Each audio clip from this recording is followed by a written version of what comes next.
Hi there, everybody, and welcome to episode 25 of the Shinesparkers Podcast. I'm Amanda Van Heil. I'm going to be your host, and I am joined by my awesome friend Roy, and we're also joined by an awesome special guest, Deadweight.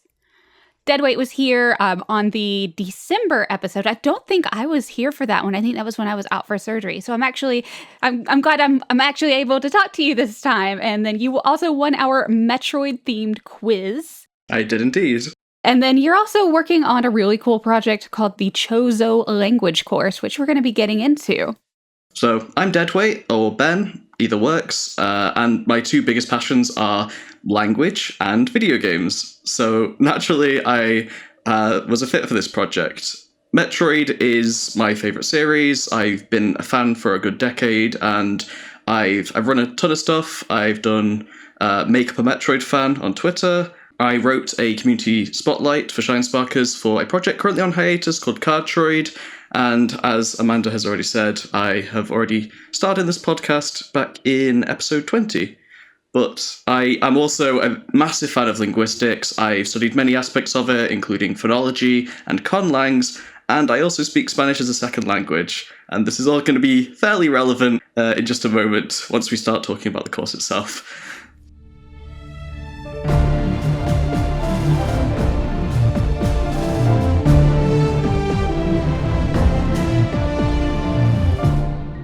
Awesome. So how did the whole thing get started?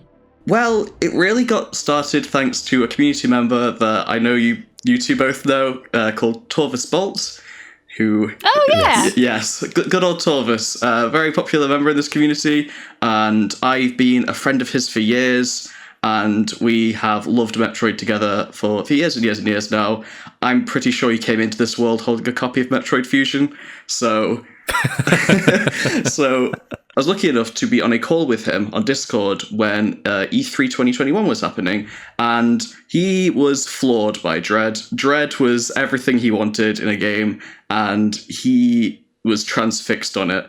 So much so that he noticed in the footage that a lot of symbols were showing up. These little triangle symbols across different footage, different trailers, some promotional stuff. And he noticed that these symbols were brand new, but they roughly resembled some Chozo writing from previous Metroid games.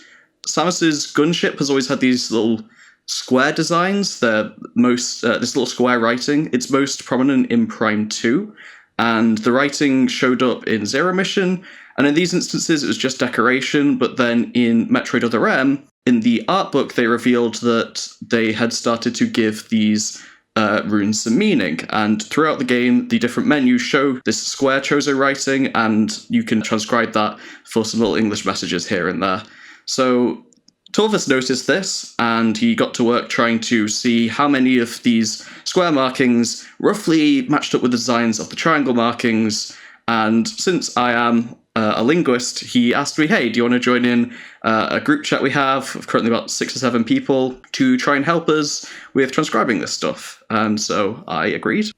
They'd actually done a fairly good job without me for quite a while, so I didn't have a whole lot to do, although it did inspire me to look into some writings in some other games, and I ended up transcribing a whole fictional alphabet that I'd never noticed in my favourite game of all time, Little King Story. Torvis is very proud of me for doing that. In the 3 days, we managed to do more than they ever did with Chozo runes. But anyway, the Dread releases, and sadly, due to a pre-order mix-up, I played a week late. But by this time, enough people had shown interest in the runes before Dread's release that there was actually a whole Discord dedicated to it. Again, I didn't look at it in that time. I played Dread. It was pretty good. Had a pretty good time with it. But the absolute highlight for me was that Quiet Robe cutscene. Everything about it blew me away. Samus talking. Samus talking in Chozo made my jaw drop, and video games rarely do that. Yeah, because I was worried that after Other M, Nintendo wouldn't want to do that, but wow. It was such an amazing moment. Like, yeah, I was definitely like, oh, this is happening. Okay. That's one of those goosebumps up your arm moments. Yeah. Absolutely. Yeah. I'd say that's probably one of my absolute favorite Metroid moments. What really struck me is I was trying to figure out, hang on, what is it they're saying? Is this are they just making noises? Because it sounded very articulate. It didn't sound like what in the conlang community I think they call a fake clang, which is supposed to sound like there's a language there, but there's nothing really going on behind the curtain. And the thing that really started to get my brain whirring was the fact that a lot of the phonetics of what they were saying sounded very Spanish. And obviously through this cutscene, I was trying to pay attention to all this lore that was being dropped on us. But my brain was like, I suppose these must be Spanish voice actors, because obviously Mercury's team is based in Madrid. But it didn't sound like Spanish. It just sounded like the phonetics of it. But there was certain giveaways, like k at the end of words and stuff, that was like, this can't be Spanish. I would have recognized a word or two by now. So that made me think, maybe it's a conlang, a constructed language. So after the game was over, I talked to Torvis. I said, hey, I finished Dread. It was pretty good. But I want to talk to you specifically about that one cutscene, which by that point was 2 or 3 cutscenes, because obviously Ravenbeak speaks in a similar way. And he said, yep, it is in fact an entire constructed language. And we probably shouldn't have been as shocked by this as we were, because there were certain hints at this language before the game came out. So in the E3 footage, for example, on the loading screen, Torvis transcribed that to mean Chado, Chaado, and we were all like, well, what the heck does that mean? And later on, obviously, Haddad Senolman was a huge part of the marketing. So it took us a while, but yeah, after Dread released, I came in a week late, and a ton of progress had been made on it through that Discord, and then the months to come, more and more material would come out for it, and then by February, progress had really slowed down, and I said to myself, like, if we're not really going to get any more updates to this, what is the limit to which you could use this language to communicate with someone, you know? How much data do we have to put together a language that we could speak and tweet in? So that is basically how the Chozo Language Course got started. Me trying to compile as much of this data to see how much you could create your own sentences with the words and syntax present in Metroid Dread's 3 Chozo cutscenes or so. So do you guys ever, like, talk to each other in Chozo? Yes. Yes! I love that! If you follow me on Twitter, occasionally I will tweet in Chozo, and there is this one tweet that got fairly popular where my autocorrect, my autofill had started to suggest if I started writing in Chozo, it would pick up on it and suggest other Chozo words. That's amazing! Holy crap! Yeah, no, I was like, oh man, I'm a parody of myself. If you ever want to see any memes written in Chozo, we do have a little hashtag we use sometimes, which is hashtag Chozo Lang. Chozo. I'm looking that up right now. CHOZOLANG. And yeah, there's a few fun ones in there. So, and if you want to find the progress on the course, which I'm sure we're about to go into more detail on, that would be at Chozo. I think it's just at Chozo Course on Twitter. And of course, there's the subreddit, which is r/Chozo Language.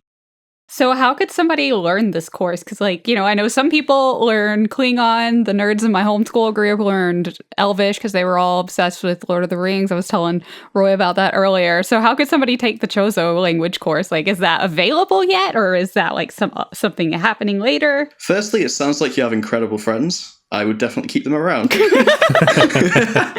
True. My friends are way cooler than me, honestly. I know the feeling. But yes, no, the course is fully available. Version 1.1 is on that Chozo course Twitter, and it's also on the sidebar for the r/Chozo language subreddit. We are currently working on a 1.2 to fix a few errors, add some more information that has since come out, and such like, as well as a few more resources that people requested. I'm not sure how much I want to reveal just yet, but yeah, we have a little more coming to help people learn the language. But that should be how you find it. Most of the time, if you just type in any of those, it'll come up and you'll find it. And you can go through it right now and learn the extent of the language as we know it.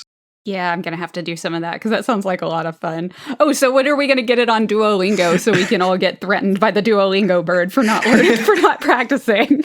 Not just the Duolingo bird, the Duolingo flat egg bird. Yes. See, that just makes it even more fitting. I love it. Didn't Metroid 35 draw that? Yes. Somewhere? So I don't think you've seen this, Amanda, but we had the very same we had the same idea before we'd actually released the course. So on our Twitter, we created the Twitter 2 days before the course went live, and we teased it with an image that was based on this advertising for Duolingo of Duo the Owl standing in a doorway in the dark saying "coming soon," and Metroid 35, the lovely, lovely Isabel, she drew a copy of that, but instead with Flat Egg, aka Quiet Robe, aka Henki Meralis, standing in the doorway instead, and he is almost this Duolingo version of Flat Egg has become the mascot for this course, and he's used all over it now. There's tons of illustrations on it of him. That is brilliant. Perfect. You know what happens now. Cue the Emmys. Yeah. Oh, yeah, no. She also did a similarly styled Ravenbeak, and it is my favourite thing. I love this cute Ravenbeak. If you look on the Chozo course, there's a few fun drawings of those two together, and one of them is them wearing a shirt that says "get on with the other one." It's based on a meme of two children who are crying, but their parents are trying to make them get on, because that's how we interpret their relationship on the planet ZDR. One thing I'm wondering about the language, I noticed that they pronounce Metroid as like Mathrid. Yeah. Something like that, when it's supposed to mean Ultimate Warrior in their language. Yeah, so maybe we should actually start talking about the course itself and how it's put together.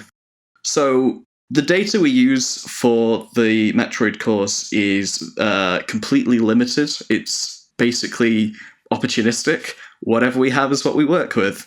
So it's a mix of written data and spoken data, and sometimes they cross over.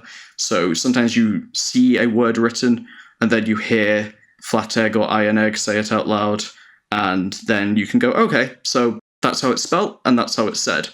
But it's not always that lucky. Our data comes from not only the Quiet Robe cutscene, the Ravenbeak introduction, the Ravenbeak death.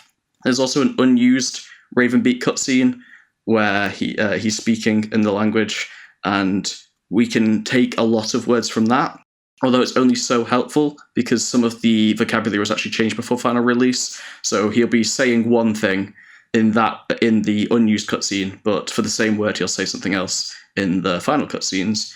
We also can take data from, there was a Metroid Dread themed clothing thing that I think the Nintendo New York store did. That one confused us for a while because they have the Chozo triangles written on the sleeve of the design of the outfit, and it said Metroid, spelt Metroid, Nabular, which we assumed to mean dread, and they'd given dread its own word in the language, which we found interesting. And then the funniest one that came out was actually Tetris had a ton of Chozo writing in it, and it gave us some of the most useful words in the language. At no point in Metroid Dread itself did they use the word go, but thanks to Tetris we have the word go, Sidur. Very useful word.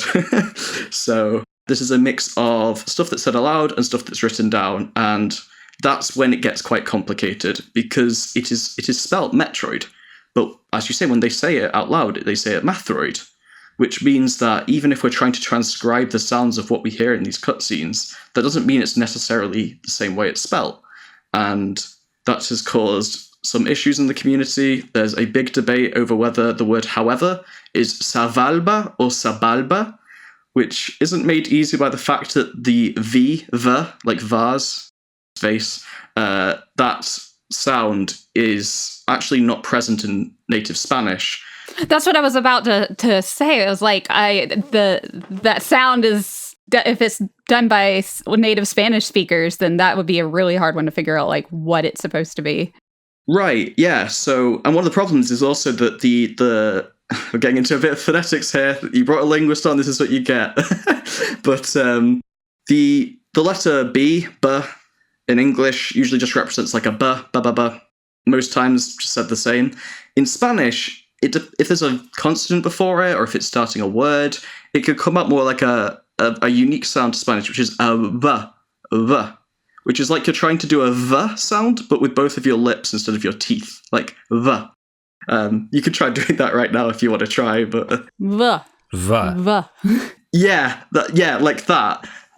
And there's a few times when it's not clear whether they're going for that sound or whether they're going for a v, and so it gets quite complicated. So the transcription system isn't perfect, and we have to admit that to ourselves. We just transcribe what we hear, and there's a huge paragraph at the beginning of the course saying this is just our assumptions. This is made even more difficult because Spanish doesn't have very pronounced p sounds. Their p is actually more similar to our b.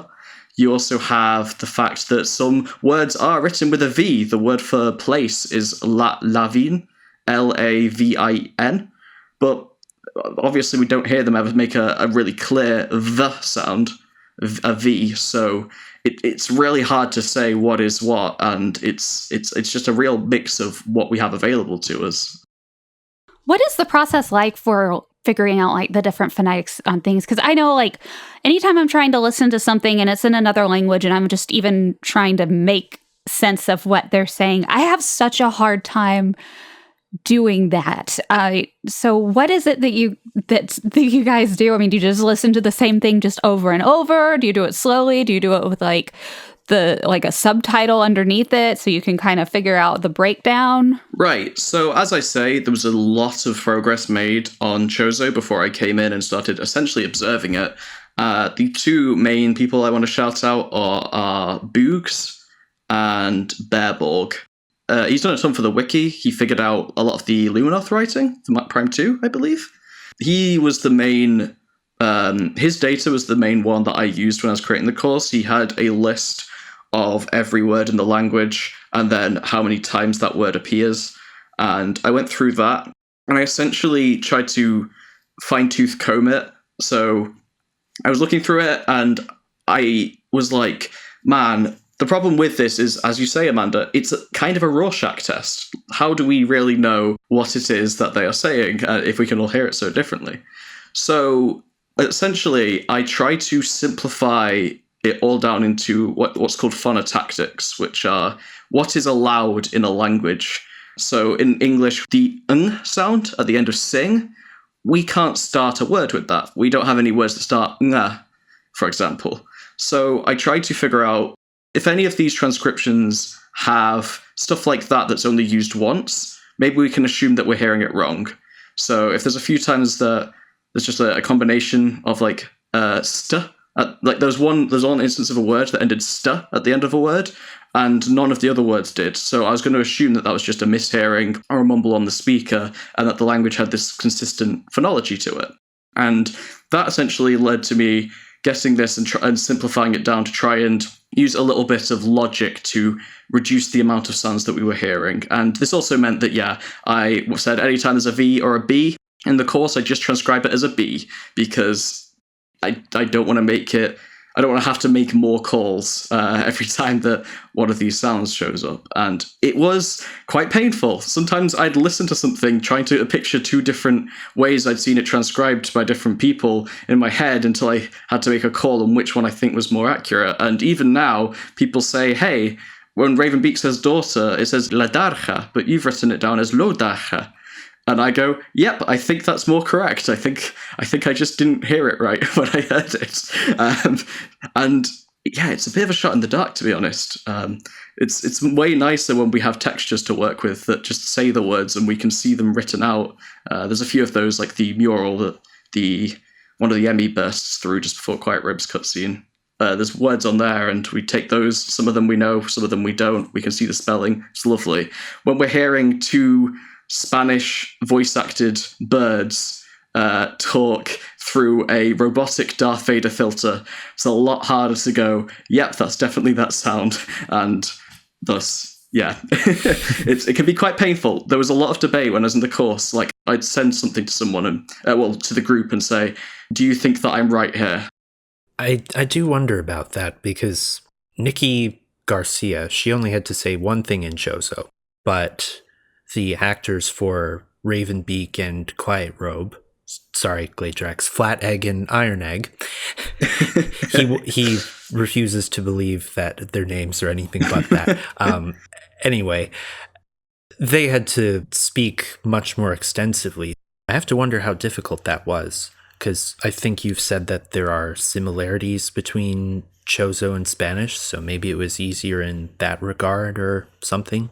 Well, rather disappointingly to a conlang enthusiast like myself, Chozo is essentially one-to-one with English grammatically. It's basically English with different words in place of English words. And if you're not in the realm of linguistics, there are a billion ways to construct sentences to create grammatical meaning.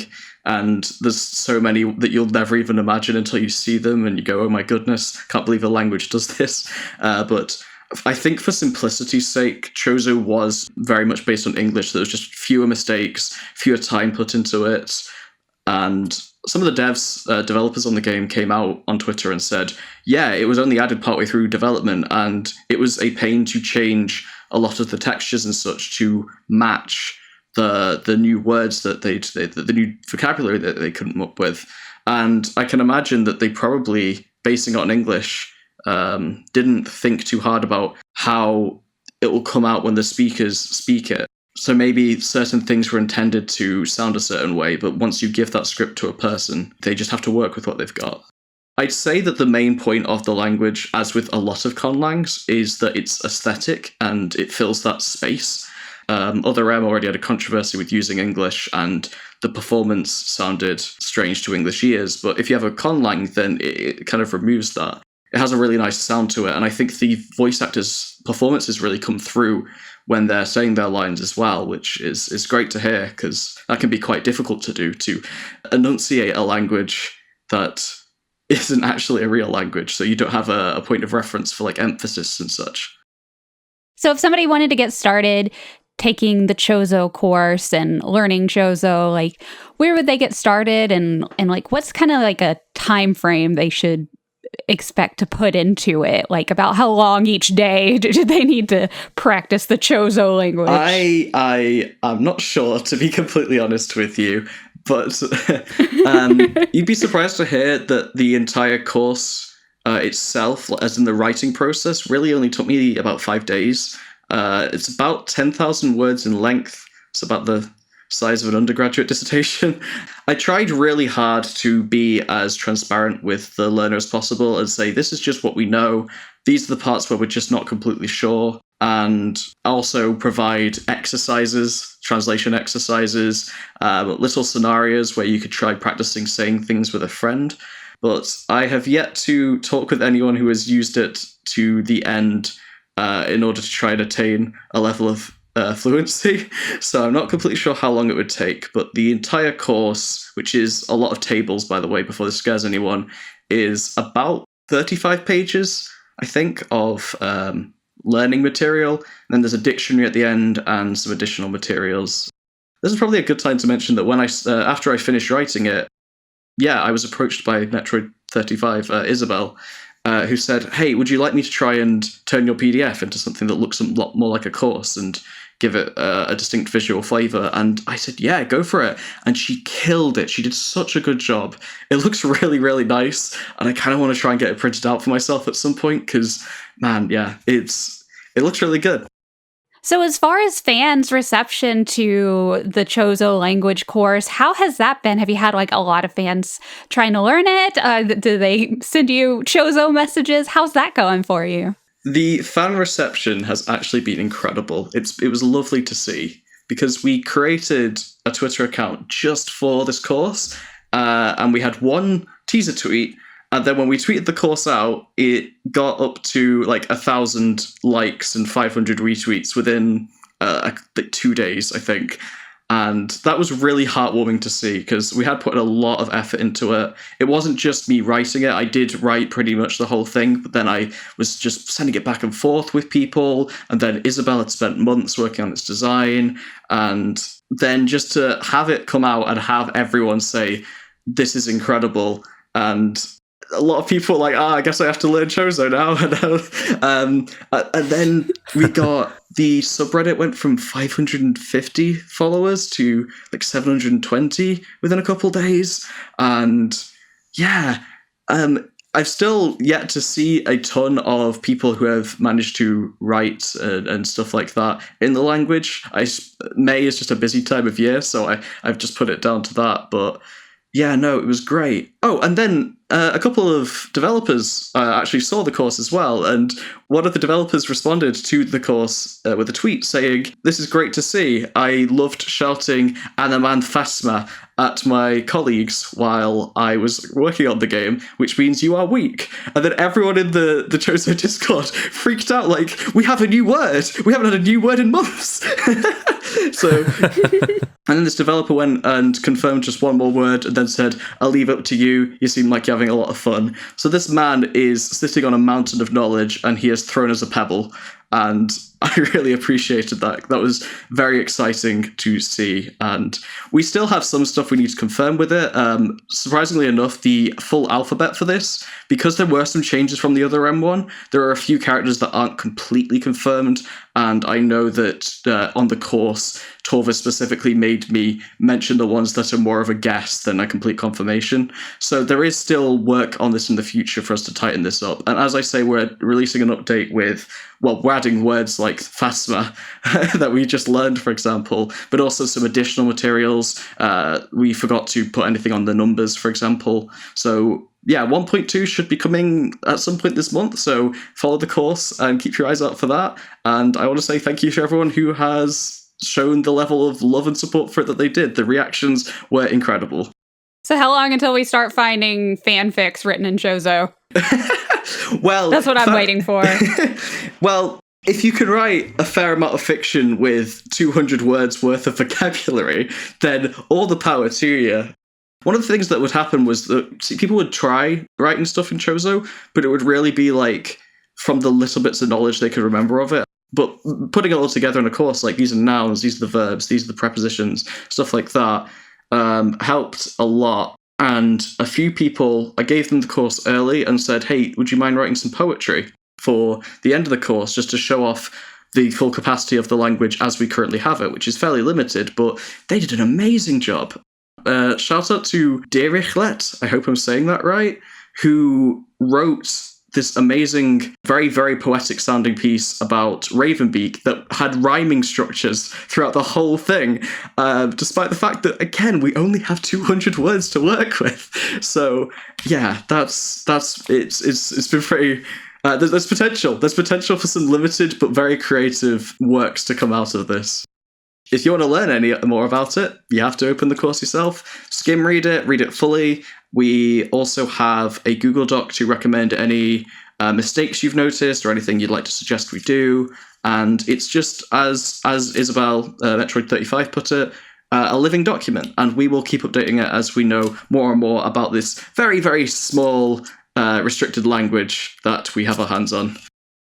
Awesome. Well, thank you so much for telling us all about the Chozo Language Course. This sounds like a whole lot of fun, and I love just the whole backstory, and I'm glad fans are really enjoying it. Yeah, I have wanted to share a lot of this backstory for a long time so people know how it came together, and yeah, share some of the names that went behind this, because it was more than just one or two people, and I'm surprised it took as long as it did, but I was like, hey, I know Spanish enough to recognize these phonemes, I like linguistics, I like Metroid, so it was February, so it'd been 5 months, and I thought, yeah, I think it's about time that someone tried to do this for real, and I was very happy to be the one that did that, and I'm very happy with the reception it's got.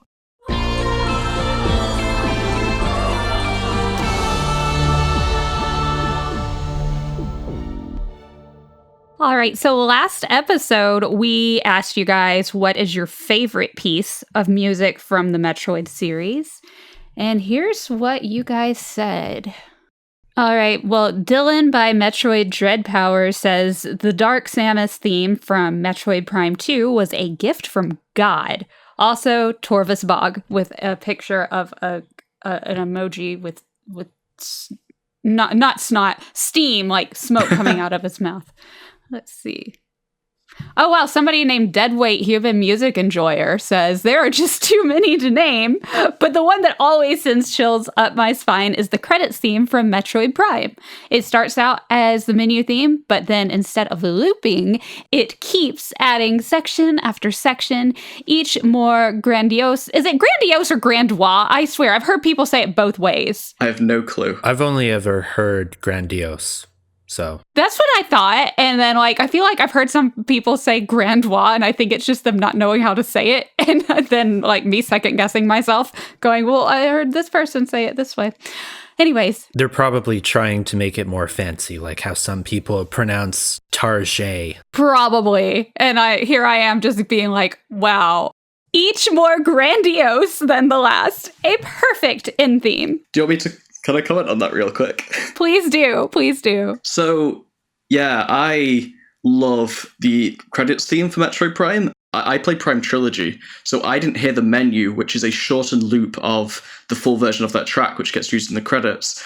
And I must have just not been paying attention to the credits when I watched it. Sorry, when I first played Metroid Prime, because I listened to Harmony of a Hunter 101% back in 2017, and the opening track, Primoris, is the credits theme, and I remember going, oh, that was a pretty good rendition. Wait, why is it still going? Why are there so many sections? These sections are really cool. What's going on? And then I went back and listened, and I was like, oh, the credits is way longer than the menu theme, I see. And yeah, and since then, it's been my favorite track in the series, although there's just so many. That was a really painful question to answer. Please never ask me that again. Yeah, just based on this, on all the replies I'm seeing on here, a lot of people can't pick just one song. Like, I'm seeing like a top 10 here. I'm seeing like 5 songs and all this. This was clearly a difficult time for Metroid fans to try and answer this one. Oh yeah, if we're doing a top 5, throw in Crashed Frigate, throw in Torvusborg, throw in Red Brinstar. Oh, there's too many. Stop me right there. I'll keep going. The Metroid Prime 3 credits were legendary. Specifically, the version that was on Harmony of a Hunter Returns, which closes the album. From darkness. Oh. It's been playing in my head for a few weeks now because I re-listened to Harmony of a Hunter a while back. Oh, it's been playing in my head ever since I first heard it during the listening party that we had. It's exactly what I've wanted for many years from the Harmony team. I'm going to say it right now. I think Metroid's best tracks are always the credits themes. Oh, for sure. I don't even know how to say this name. I'm going to go with what your actual Twitter handle says, which is Funky Panda Zero, because I don't know how to pronounce the other part. Lower Brinstar and all its variants. I agree that's definitely one of my favorites. Arginator, hashtag by Metroid Dread, says, I really love the underwater theme from Metroid Fusion. Yes. Oh, nice. Another excellent choice. The fans actually have like perfect taste. Yeah, I'm seeing great picks on here. Dread is here, says, tough question, probably Fendron Adepts or Talon Overworld. Those are both good. But anything from Prime 1 or 2 is in competition. Yeah. Oh, there's just so many good ones. Do I change my answer now? Like, now I'm just reminded how many there are. I mean, you can change it again. You know, people can pick. I mean, my favorite song can change from day to day. So I think that's fine with Metroid. There's so many good ones. All right, let's see. Let's find one more on here. This is a very open question. We got, this is the most responses I think we've ever gotten. I'm, having to legit read through a lot of this. All right, this person gave 5 songs, and so I'm going to go with their top 5. This is Jacob, says number 1 is Overworld theme for Metroid 2. 2 is Hydra Station from AM2R. 3 is Green Brinstar from Super Metroid. 4 is AQA area theme from Fusion, and number 5 is Talon Overworld 1 from Prime 1. I think basically what we're saying is when it comes to Metroid music, you can't go wrong. Make the next question, what song do you not like? And everybody would be like, nothing.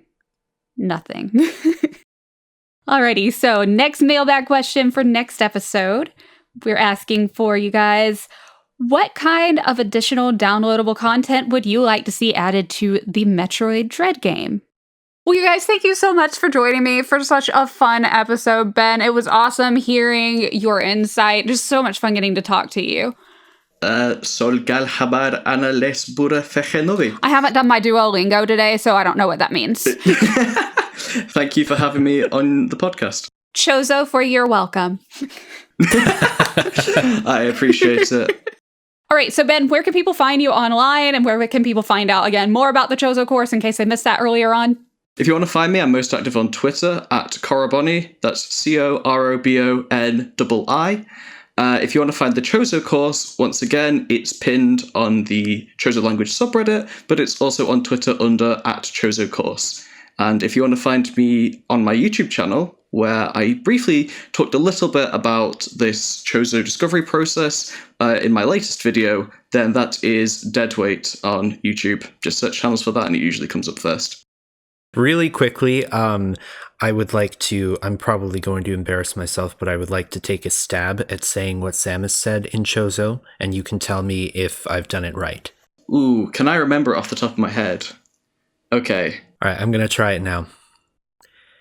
Kino olor torota, anilmari sanopura, aimarhen galam.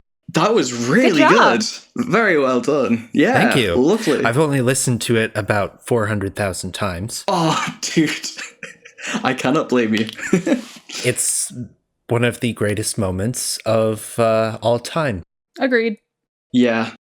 Well, everybody, make sure to visit our website, which is shinesparkers.net, where we have a poll going on right now, going on until July 30th, so we can find out which Metroid game the fans consider to be the absolute favorite.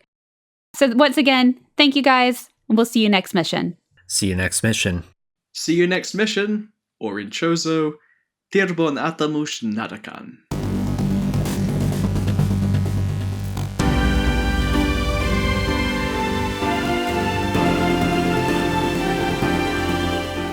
Because that's how we interpret their relationship on the planet ZDR. I say ZDR, that sounds really wrong now that I say it aloud. Tomato. Yeah. In my head it's ZDR, and then I say it out loud, and... There are still people who pronounce it Samus. Yeah, you know what? Well, it's because in Smash Brothers, like, I swear the first Smash Brothers, it sounded like they said Samus, and I think that's probably why. Melee, it sounds like they're saying Samus. And it's very... Yeah. And on 64, like, it sounded like he said Samus. Yeah. Yep. And I said to myself, like, if we're not really going to get any more updates to this... Oh, excuse me. Oh, sorry, just taking some water. Some bureno. Sure, that's fine. All right, well, we're going to move on to the mailbag portion. We asked you guys last week, or actually, let me redo that. It was a few weeks ago, actually. Yeah, I know. I don't know why I said last week. I got confused. Do I interact for this bit, or do I just observe? What kind of additional downloadable content would you like to see added to the Metroid Dread game? Not just Metroid Dread, the Metroid Dread game. I don't know why Nintendo marketing always says that. Yeah, they've done that for a few years now. Yeah. I don't know. Turn into a ball with the morph ball. All right. Well, you guys, thank you for a wonderful episode. This was so much fun. Thank you so much for joining us. Do you want me to call you Ben or Deadweight on the show? Just for... Call me Ben now. Okay. All righty.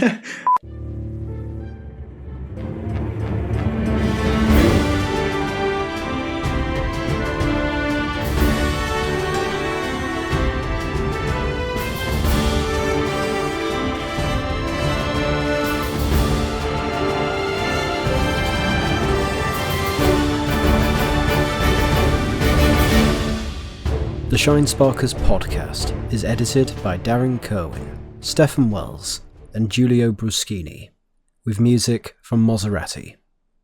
If you enjoyed the podcast, you can download more episodes at shinesparkers.net/podcast. You can also listen to us on Spotify and other podcast platforms. For the latest Metroid news, community features, and exclusive content, you can find us at shinesparkers.net, Twitter, Facebook, Instagram, and YouTube.